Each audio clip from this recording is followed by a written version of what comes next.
claims Ukrainian forces have attacked a fuel depot inside Russia. Verified videos circulating online show an airstrike and subsequent fire at an oil depot in the city of Belgorod. But a spokesperson for Ukraine says he won't comment on what he calls Russian fakes. Our foreign correspondent James Longman is in Kyiv with the latest. Overnight, a possible strike on Russian territory on an oil depot in Belgorod, just over the Ukrainian border. In these videos posted online, you can see 2 airstrikes in the distance. You can also see 2 helicopters flying next to where the strikes have hit. And then this video posted online shows oil tanks on fire and a huge cloud of smoke rising from the depot. Russia has accused Ukraine of carrying them out. This as Russia is forced to abandon nuclear power plant Chernobyl, which they seized in February.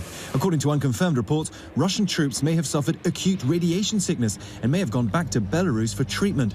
Ukraine's state nuclear company said Russian forces dug trenches in the most contaminated areas around the plant.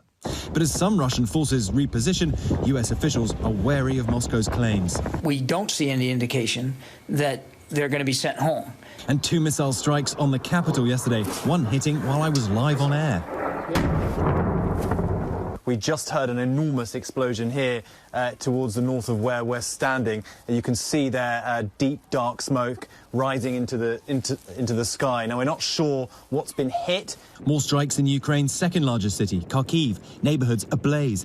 And now U.S. intelligence reports saying some senior Russian officials likely disagreed with Putin's decision to invade Ukraine.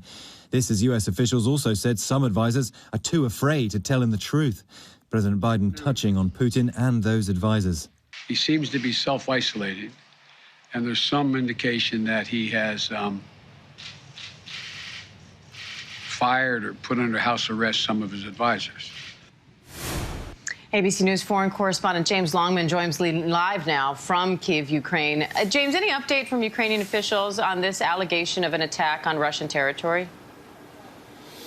Well, actually, Diane, in the last few moments, we have had a statement now from the Ministry of Defence here. They are not being drawn on this. He said Ukrainian armed forces are carrying out defence operations here, but he said this does not mean at all that Ukraine should be responsible for all miscalculations and for all catastrophes and events that occur on the territory of the Russian Federation. This is not the first time we've seen such accusations. Therefore, I will neither confirm nor deny this information. I think that's the best we're going to get out of Ukraine at this point. There have been other alleged attacks on Russian soil during this war. Back on the 25th of February, there was a missile strike, possibly on the airport on the 1st of this month, the 1st of March, sorry, an attack on a military installation. But again, it's so difficult to know what's actually happened. Ukraine has never confirmed or denied any of this. And it's equally possible, perhaps, that they are false flag operations mounted by the Russians to try to provoke a response. So this war, it's so difficult to know what's true and what isn't. All we've seen is those videos that do seem to show 2 helicopters flying very low, and then those explosions over that oil depot. Diane?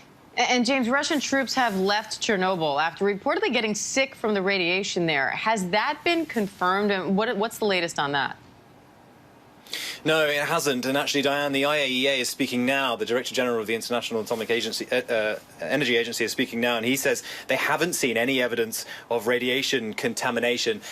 This report has come because the Ukrainians allege that the Russians moved out and actually had to abandon Chernobyl. They took control of that not long after this invasion began and moved troops back to Belarus, where, if you remember, they had staged their operation from right back at the beginning of this invasion. And actually, Belarus does have some ability to treat radiation poisoning. Back when the Chernobyl disaster happened some 30 years ago, it was actually in Belarus that a lot of people were treated. So there was a suggestion that Russian troops were being treated for radiation poisoning. But the IAEA has said they haven't got any evidence of that yet. They also have said that they are on the ground here. There's an agreement now between Russia and Ukraine to deploy a rapid assistance team should there be any emergency at the site. But he says that so far radiation levels are at the level they have been, for the last few years. There's no spike in it at all. But if there is a spike, then they are able to deploy and get it under control. One hopes. Diane. All right. James Longman in Kyiv. One hopes for sure. Thank you, James. Stay safe.